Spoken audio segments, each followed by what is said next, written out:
Ohayo gozaimasu. Ngayong araw pala ay samahan niyo ako mag-change oil ng aking motorcycle. Madalas ko ito ginagamit sa pagdi-delivery dito sa Japan. Hapon na pala dito sa Japan at kakatapos ko lang mag-deliver. Ito palang ginagamit ko pang change oil. Sabi kasi nila na maganda sa makina. Bukod rin po sa maganda sa makina, mabango pa. Ito palang nabili kong tools dito. Nabili ko pala ito sa Amaterasu Hardware. Malapit lang siya sa Shoko High School. Sabi nila quality daw ang tools na to.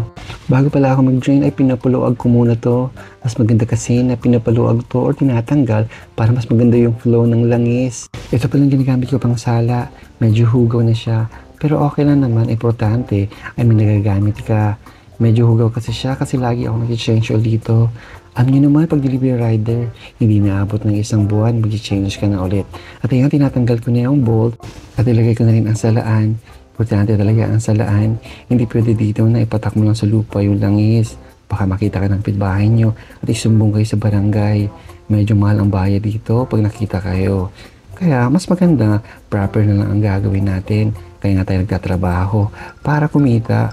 Kesa ibayad lang natin dun sa fine na ginagawa natin mali. Habang nakadrain pala yung langis ay nilinisin ko muna tong oil cap.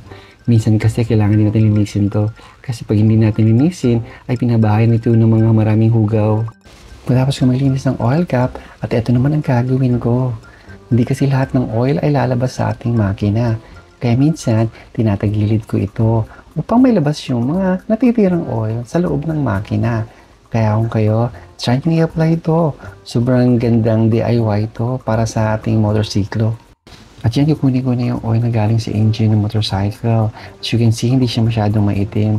Every 1,500 lang kasi ako bago mag-change oil. Pag more than dyan pa kasi, ay medyo afraid na ako sa paggamit ng motorcycle ko. Feeling ko kasi ay masisira ang makina pag more than 1,500 o abot ng 2,000 or 3,000.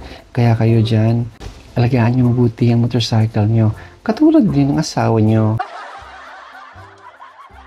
Pagkatapos ng punasan ay ito ibabalik ko na yung bolt. Pagkatapos ay hipitan ko na rin gamit ang tools ko. At ayan, pagkatapos yung hipitan ng drain bolt, ilalagay ko na itong embudo. Importante kasi na may embudo kasi pag wala yan, masasayang lang yung langis natin. Before ko pala isali ng langis, i-shake daw to. Sabi kasi nila, kailangan to i-shake to para gumising yung mga nutrients na nasa loob ng langis. Nakakatulong kasi ito pag isali na sa loob ng makina. Alam nyo ba, one day, isang araw dito sa Japan, nag-deliver ako ng pagkain sa Shoko High School. Naisip ko doon pala nag-aaral sila sa Kuragi at Rukawa. Balaw kasi mo picture sa kanila. Alam mo naman yung kabataan natin, sobrang idol natin sila. Naisip ko, matanda na pala ako. So, ibig sabihin, mas matanda na sila at wala na sila sa Shoko High School. Pinagtawanan na ako ng mga estudyante doon. Pero okay lang. Nakita ko naman yung school nila. Na-imagine ko tuloy yung bata pa ako. Nanonood pa ako ng Slam Dunk. Yun na yun talaga nakikita ko sa paro nila. At sobrang saya ko ng araw na yun.